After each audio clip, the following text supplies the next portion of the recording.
questions at the end of the meeting. Well, thank you so much, Director Williams. I really appreciate it, and am very grateful for you being here. I would really like to thank Director Haynes for being here. So for those of you who don't know, Executive Director Happy Haynes is the Executive Director of Parks and Recreation for the City and County of Denver.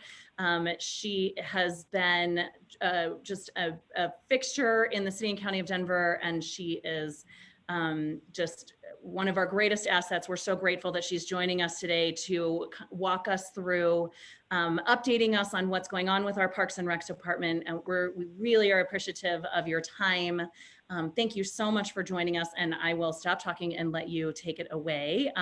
Please just tell me when I need to advance slides and what I need to do for you to make this all go. Thank you.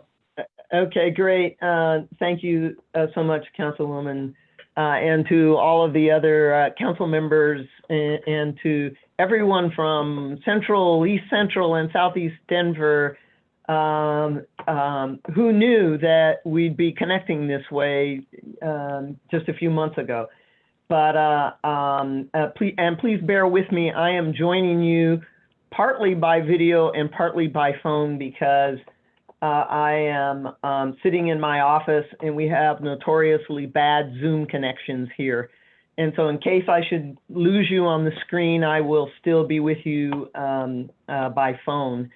And so today what I thought I would do is focus, because I know so many people's attention and concerns are around this pandemic, the crisis we're in, how we're managing and responding to this crisis, and more importantly, what are the steps we're taking to get back towards normal, or at least some kind of a new normal, but how are we recovering? And so I'm going to spend the bulk of my time sharing with you just some thoughts about what we've been doing and what we're thinking about going forward. So if you can advance to the next slide, and I'll keep up with you on my screen if I could find it.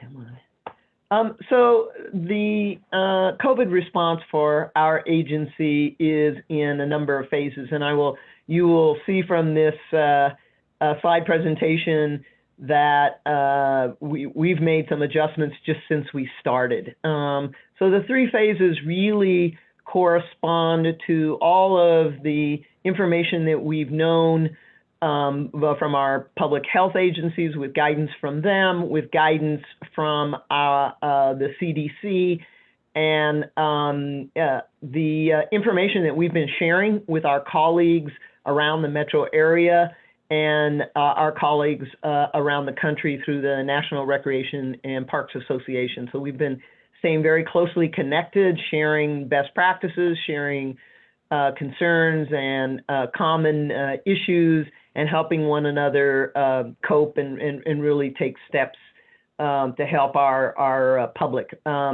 So right from the very beginning, during the stay at home, what we call our phase one of our COVID response, which is really from a public health perspective, the objective to slow the spread, what was a rapidly spreading virus.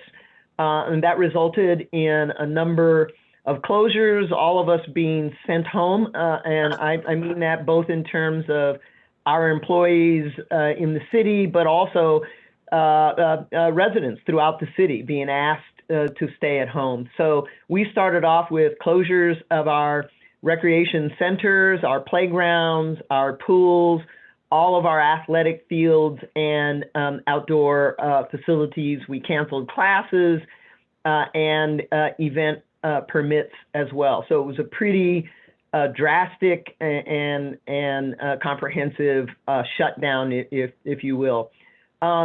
Still, we knew that there were going to be some essential services that we needed to continue to provide. And those included both services, direct services to the public in the form of our 19 meal sites. We have lots of children who regularly obtain their evening meals through our recreation programs, and we didn't want to shut that down, knowing that kids were home from school, families were going to be stuck, many were not going to be able to work, and so we have maintained those 19 meal sites throughout this crisis. Most of our employees that are in the offices and in our recreation centers were sent home on administrative leave.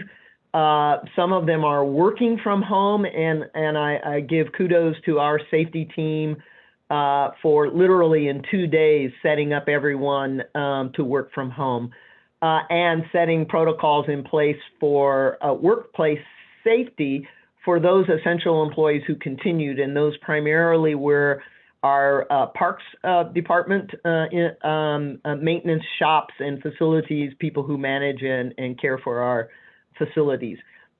We also experienced immediately a hiring freeze, if you will, or at least no more hiring until we have an understanding of what the budget impacts from this crisis might be. During this first phase, we started to redeploy a number of our staff who were not working, both helping with our citywide response to help the city stay afloat, and also redeploying within some tasks within the department. Those included providing shelter staffing. We provided shelters at 2 of our recreation centers until the larger shelters were opened. We've been providing transportation for two shelters. We opened 3 of our centers for childcare, to provide childcare for first responders, and had to quickly scramble to get the necessary licensing from the state. The childcare is being provided by employees who ordinarily would be running our summer camp activities. We set up a parks patrol, or a park ambassadors, if you will, to help make sure that people were abiding by the public health rules in our parks, and just making sure that everyone could enjoy our parks safely. And we know that from the very beginning, people were turning to our parks in record numbers as a respite from this stay at home and being cooped up in their homes all day. Finally, we're tasked to help run the city's PPE, which is personal protective equipment donation center. And we are also using some of our employees who have been impacted by the closures to help backfill on some of our parks on-calls, because the employees we normally hire during the spring to help us get our parks ready and keep them maintained through the season, we weren't able to hire this year. So we are really, really low on staffing in that area, and a big challenge. If you'll go to the next slide, please.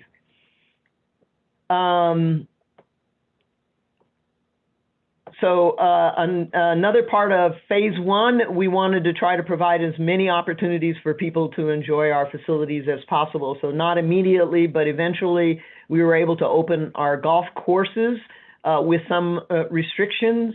Our parks remained open from the very beginning, primarily for walking and biking. No group activities, as you know, under that initial order. There were no gatherings except for family groups. No shared equipment, playgrounds, and facilities were closed. Our recreation center facilities were closed as well, except for the childcare and meal programs, which I mentioned. And of course, all of our activities were closed. We were able, within a couple of weeks of the closures, our staff was tasked with providing online programming, and they did an amazing job of getting classes and programs and fitness via online programming. And that has been wildly successful. All of those have been very heavily subscribed. Next slide, please. So moving into phase 2, which is now we're starting to think about what can we bring back online, what can we reopen, and what programs can we begin to offer again. This is, and these phases correspond to what we've done in terms of a risk assessment.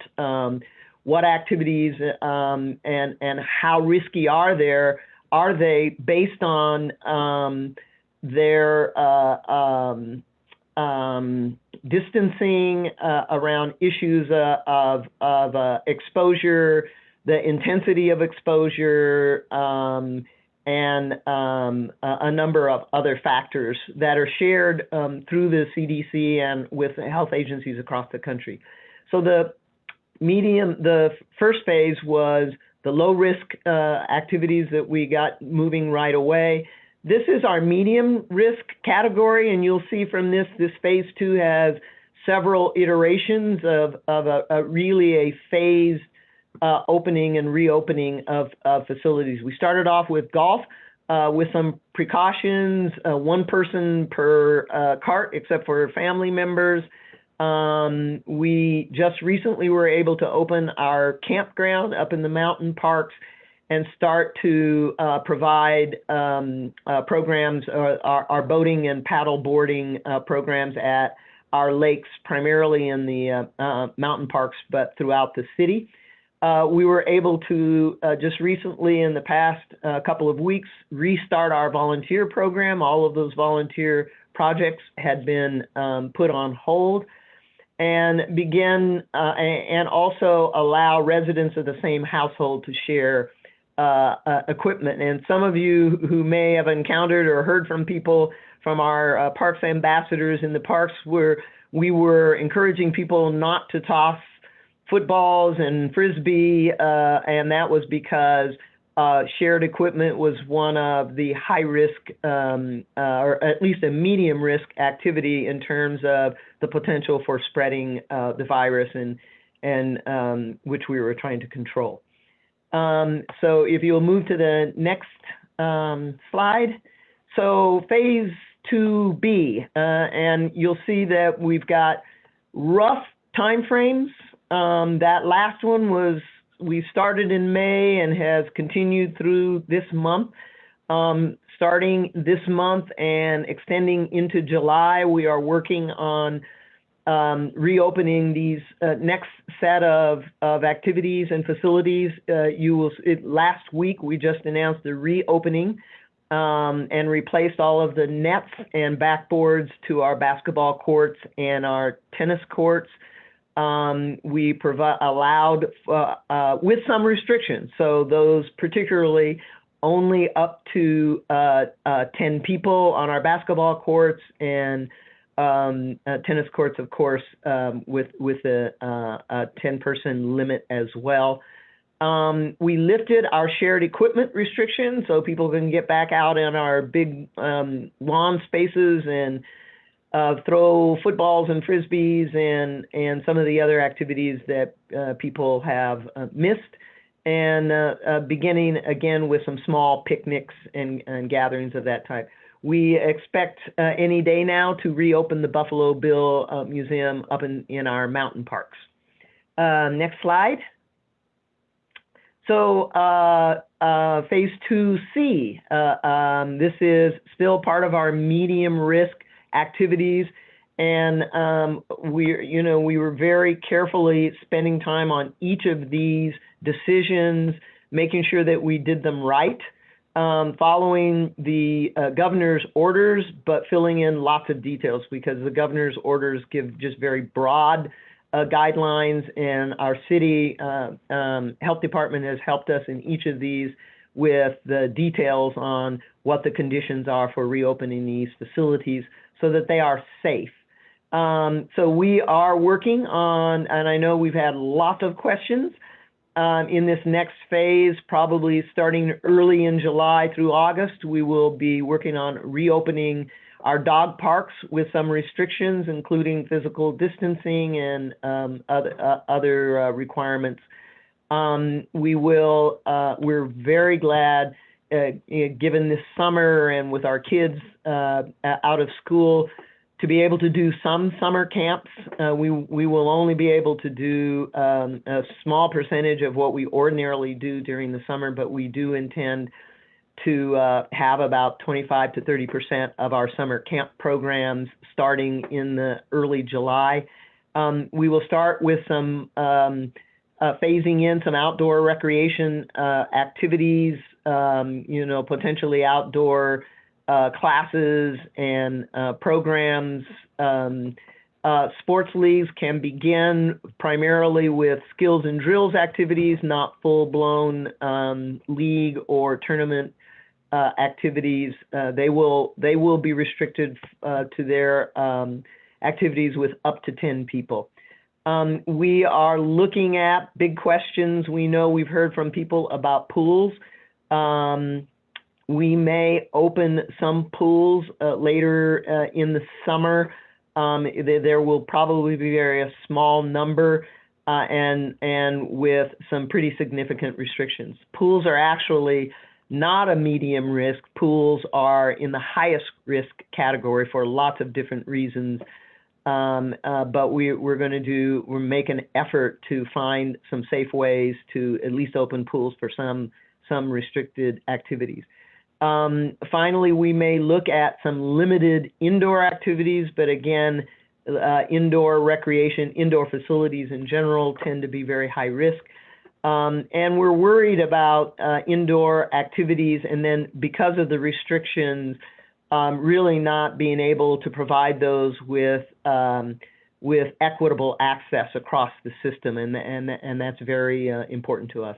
And finally, we will begin slowly during this phase to start back our permit program, again on a limited basis, both indoor and outdoor facilities. And we have some citywide teams that are working on those permitted events and other activities and finding ways to do them safely so that we don't find ourselves going back to our normal activities and actually causing the health numbers, which have been going down and remaining steady, to shoot back up again.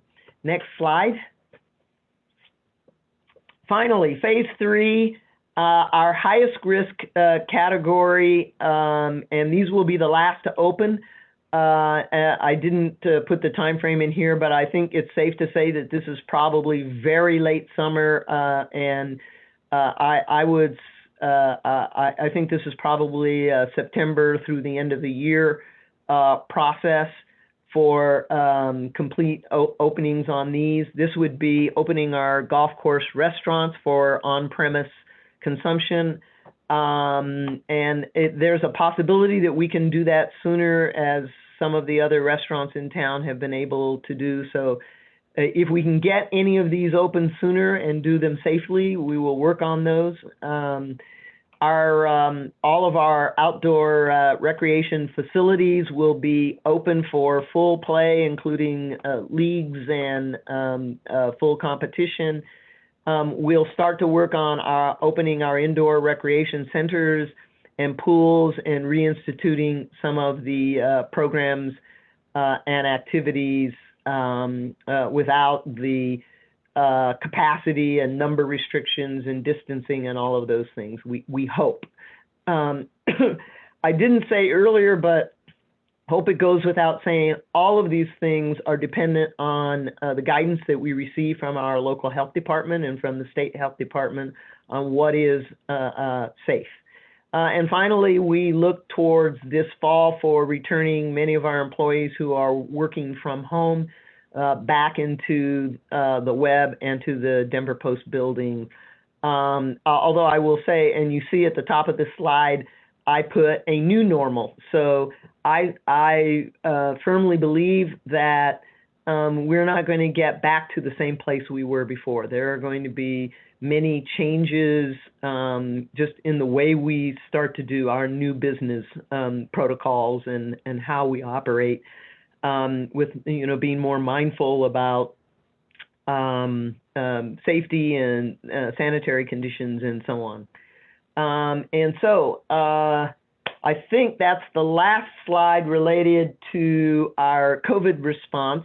I thought I would spend a couple of minutes just sharing with all of you a quick operations and maintenance update across this area of town. And our ops team put together just some highlights about some things that are going to be happening this summer and into the rest of this year.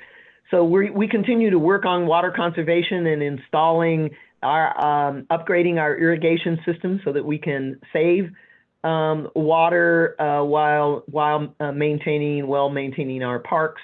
So we're working on some of these in the East District.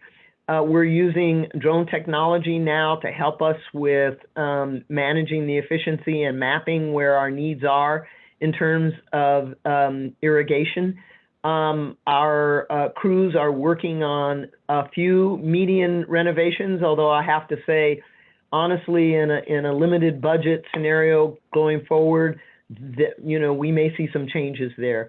Our horticulture staff has been busy growing and planting beds. You will see a difference, again, based on resource constraints as a result of this crisis and the city's budget reductions and revenue reductions, that you won't see quite as many as you have in the past, but they are out there doing the best they can. You will see, as a part of our parks tax, what we call our legacy fund, the refresh crews that we hired last year are now in full gear. And so they are doing refresh programs in a number of our parks, just painting, fixing parking lots, crosswalks, curbs, fixing up some of our picnic areas, just a lot of the cosmetic things that make a difference in how our parks are looking. Our district crews, along the lines of sustainability and resilience, are continuing on a program to convert much of our equipment to a more sustainable operation. So we're doing that. We're reducing our pesticide use in some of our areas and employing some pesticide management best practices. We'll be testing those to see how effective they are, but our overall objective is to try to reduce the use of pesticides. We continue with our lake management. We hear from people every year when the inevitable heat wave occurs and we experience some of the algae and other problems with our lake. So we're working very carefully with our naturalist team on water quality and managing our lakes across the city as naturally as possible. And finally, I think I mentioned the natural areas team. We have moved that from to our park operations, so that they're working more in sync. As you know, many of our natural areas are adjacent to or part of our regular parks, and so we've moved that team into our parks operations. And so, again, we are making some changes to our ball fields, again, with equipment, trying to keep them up to high standard, but also trying to be more sustainable in our operations there. So I think that concludes. I don't know how we are on time. Councilwoman Sawyer, I do have a spreadsheet that gives just a very quick summary of some of the capital projects that are going to be happening.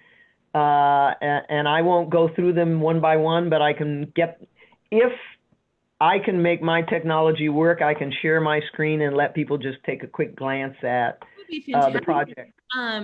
If you wouldn't mind, hang on one second. I think I have to do something on my technology end in order to make your technology work. So now you should be able to do that. All right. Did I do it? I don't know. We'll see. Yep. Okay. You did. Go team. Okay. Everybody able to see the screen? Wonderful. Yeah, DPS project report. So we pulled out the projects that are in the central, east, and southeast corridors just a reminder of the number of projects that we have going in the different council districts. And I'll scroll down in a moment, but let you get a gander at this first part of the spreadsheet.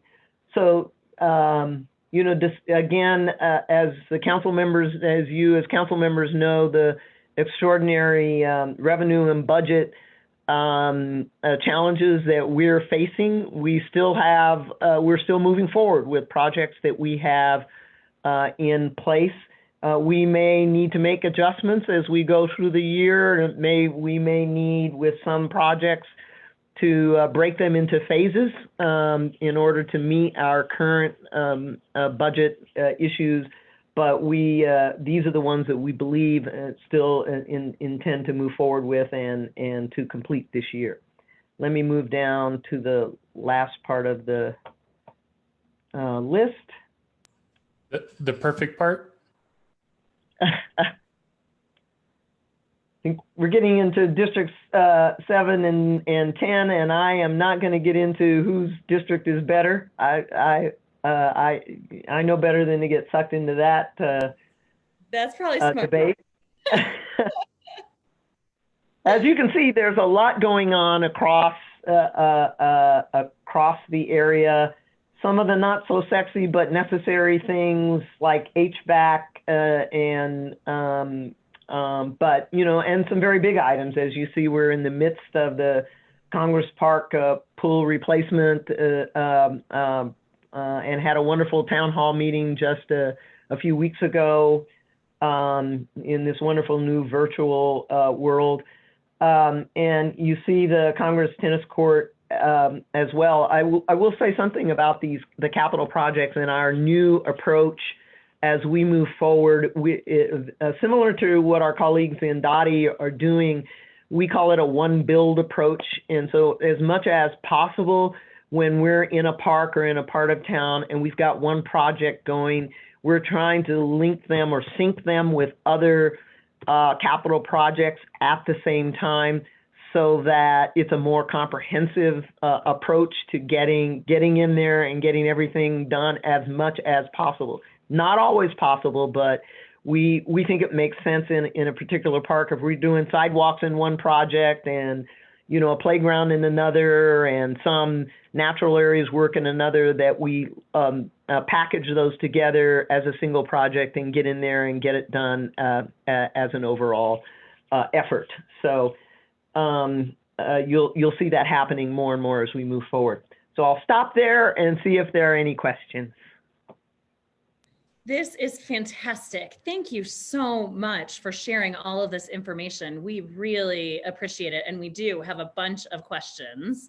Look, a couple of easy, short and sweet starting ones. How will you be enforcing the limit of no more than 10 people on tennis and basketball courts? That's a really great question. And I will say honestly, we are reducing our park patrol operations as we go into the summer, and we're trying to start reopening other facilities. The good news is because of the more limited restrictions, there's less to enforce. The 10 person rule is going to be tough. I think it's going to be a spot kind of approach. We won't always have individuals everywhere. Of course, our park rangers will continue to be in all of our parks. And as usual, their approach it's less about enforcement, really, and more about reminding people that to continue to operate safely in a COVID environment where we're still being watchful about the spread of this virus, that we encourage people to follow the public health guidelines. So it really is less of an enforcement approach and more of a public education and awareness. And we will have signage on all of these new facilities, again, reminding people of what the protocols are. And I will tell you that our experience, even when we had a high presence with our park patrols, is that people really tried to comply with the rules. People were distancing themselves when the recommendations were made to wear masks. Many more people were doing so. And so we believe that when people know, here's the set of rules, as is generally the case in our parks, most people abide by those rules. And so we're counting on that, and we're counting on the fact that people in our city recognize that we're facing an unprecedented crisis here, and that unless we all pitch in and do our parts, we will not come out of it sooner, number one, and as healthy and safely as we can. And so we're counting on that sort of Denver spirit to have everybody do their part, and that's by following the rules which are provided to us through our public health agencies to ensure our public safety. Great. Councilman Cashman, did you have a question? Yeah, just to follow up on that, Happy. First of all, thanks for taking the time with us today. Along with the 10-person maximum, it sounds to me, and I've gotten questions from a few neighborhood groups looking to do movies in the park or concerts in the park with social distancing. It sounds like that's not in the cards. It's not in the cards immediately, so we're working, our plant, the reopening of the facilities that we just announced last week and are continuing this next week or two, correspond with the state public health orders, which are still have a 10-person limit. We do expect to see some changes in those public health orders, and we are at least planning our next moves in anticipation that those numbers will go up. And further, we have a pretty robust committee working in the city, and which includes a number of partner organizations, our arts and venues, and Visit Denver and others, working on our venues and our public events, because everybody wants to try to get back to those as soon as possible. So we're working on how to do those safely, and people are exploring, drive-in, activities. How do we do some of our larger outdoor events with some safety considerations? So that work is ongoing, and I do expect that over the course of the next couple of months or so, you will see us slowly and gradually moving towards having more of those events. Will we have, a Taste of Colorado type of event? Probably not anytime soon. But I do expect we will continue to raise those numbers from 10 to 25 to 50 and beyond over the course of the next few weeks. Great. Thanks for that, Hap. Appreciate it. Director Haynes, this is Chris Hines. Since you have the spreadsheet in front of all of us, I noticed the Civic Center Greek Theater Alcove has $10,000 allocated to it. I seem to recall that the GO bond also has some funds allocated for to the Greek Amphitheater. I want to say it's $3 million for the theater itself and another $1 million for Yes, these were primarily, I think, put in as a part of the neighborhood level, but we do have, so this is some design work, some preliminary design work that you're seeing here, and this is our normal capital budget. So the bond project, which has over $3 million, is still intact, and we do anticipate moving forward on that. We're pretty excited about that project. I'm excited about it too. So, but related to the, we've had some some folks using the Greek amphitheater and the grounds in our state capitol, and they've personalized it. This is related to a question that someone has asked about graffiti at the Kennedy Golf Course. I'd like to also ask a related question. Does Parks have any thoughts? And it might be too early right now to have a full, full plan. But there's graffiti on, in Civic Center. There's graffiti. Well, there's graffiti over lots of our parks and government buildings. So related to the Kennedy Golf Course graffiti, what's the best way for us to address the graffiti and vandalism in our parks? A great question, and I will tell you that our downtown parks crew specifically has just been working overtime, responding to the damage and the vandalism that was done in Civic Center Park. I think that's beginning to diminish, although there are still those who keep doing their thing. Unfortunate. Think that their voices of protest should be manifested in destruction, which is very unfortunate. I will say I've been very gratified by sort of an equal response from residents who seen the damage literally without any requests on our part, just showed up in the park the next day and to lend a hand and say, we care about this park and we want to help. And so over the last couple of weeks, we've had lots of volunteers from all over the city coming out and lending a hand. And I can't tell you how much our crews have been gratified by that support, and they've really helped make a difference. It's difficult. We are dipping into resources that would probably be spent in other ways to respond to this damage, but we feel very strongly that we need to address it.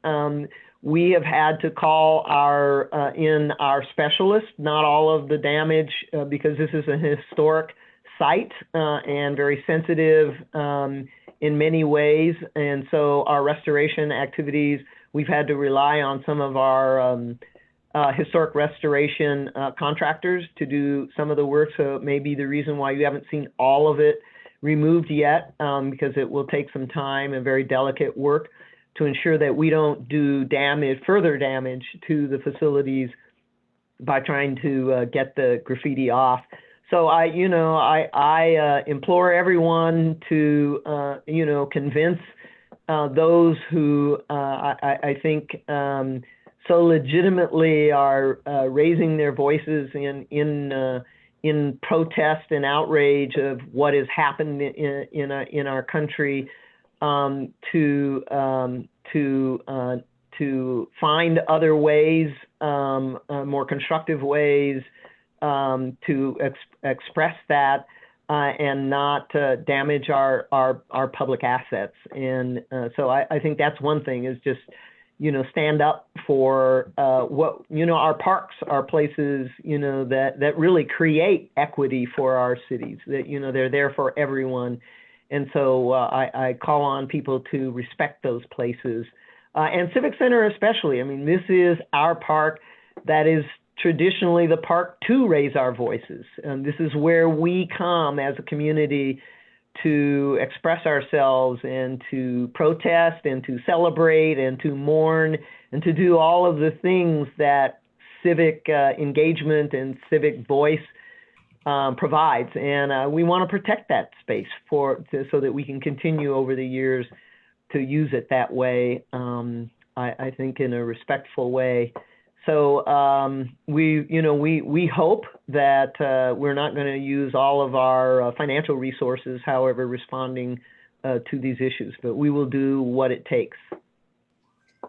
Happy, thanks so much. Would you do me a favor and scroll back up to the top? There's a couple of District 4 questions, and so they're hoping that maybe you can just scroll back up to the top so they can There we go. take a look. Yeah, thank you. I really appreciate if you wouldn't mind just leaving it there. And then when are the playgrounds going to be opened, and how are they going to be cleaned? Do you have a plan for that yet and a date? Yeah, we have a plan for half of your question. So the playgrounds, as a matter of fact, before I even completed the presentation that I made to you, we reached a decision just today on reopening playgrounds. So that will happen within the next few days. We will not be cleaning our playgrounds. We have over 150 playgrounds of various sizes, and the requirements for cleaning or sanitizing playgrounds is out of the question. I mean, is cost prohibitive. Yeah. So we will be providing guidance to people, one, about limiting the numbers on the playground to 10 at a time. And we will be strongly encouraging people who come to the playgrounds to bring their own hand sanitizing supplies and to protect themselves and their families and their children. But we don't currently have, and we wouldn't have the resources available to us to clean or sanitize playgrounds in our parks. Okay. Thank you for that. And then is there a way that you can post this document, or is there a way you can send it to us and we can share it with the community? We'd be glad to send it to you. That would be fantastic. There's a couple of people who are asking about projects that aren't listed on here. Hampton Heights Trail, I think, is one. Kennedy Graffiti. I think those are both maybe in District 4. Councilwoman Black, do you want to ask a question? I think the Hampton Heights, it maybe depend on whether, and I don't know if the Hampton Heights walks replacement includes the trails there, or it's a semantic difference, but we can certainly get, answers to anyone or to Councilwoman Black to provide to folks who have those questions. Are people using the chat, or is that what? Yeah. So if you're, those are in the chat. If you're capturing those, we'll be glad to follow up with each of you with responses to those. Yeah, I responded to the Kennedy Golf Course one, and the Did you tell them that you were going out there personally to get rid of that graffiti? The good news, Happy, is that the graffiti is on some concrete structures that don't belong to Denver. But we are working on getting a mural. And I'm still trying to get clarification on the Hampton Heights trails. It's been very confusing. But Tanya, I will follow up with you on that. Yeah, we'll be happy to have our team work with you and get that confusion settled. Thank you. Yeah, this has been so helpful. And then just a couple of questions around kind of what, I know that your original slides had mentioned the plan for phase, I think it was 2, like C. I got a little confused, but for kids to start playing in non-contact sports like baseball, is that something that you see happening this summer?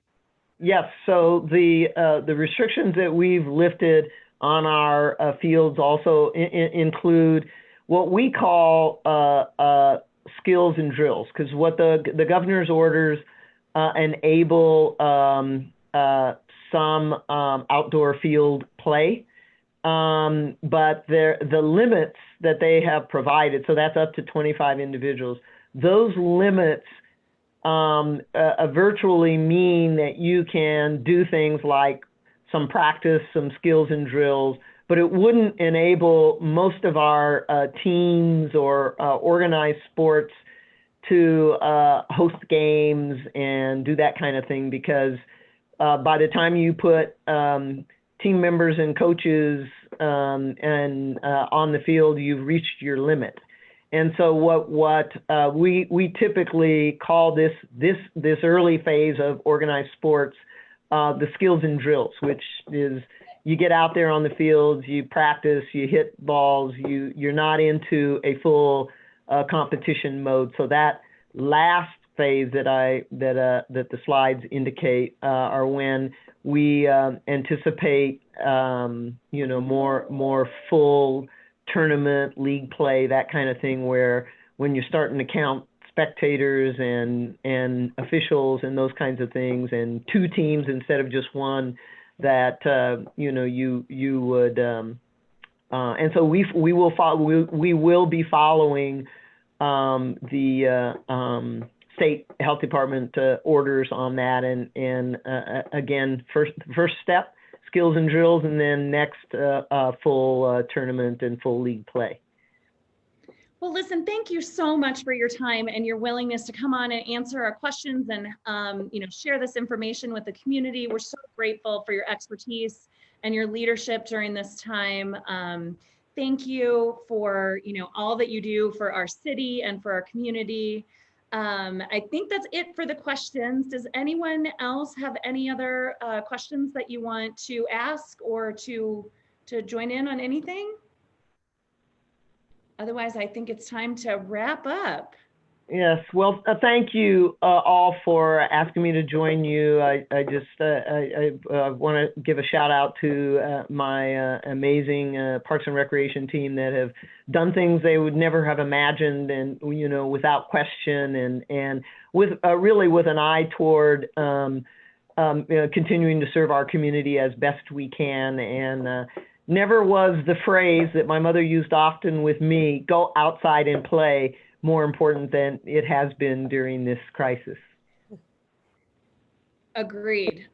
Well, thank you for your time, and again, for all that you do for our. I should give you a view of our downtown team's handiwork. I love it.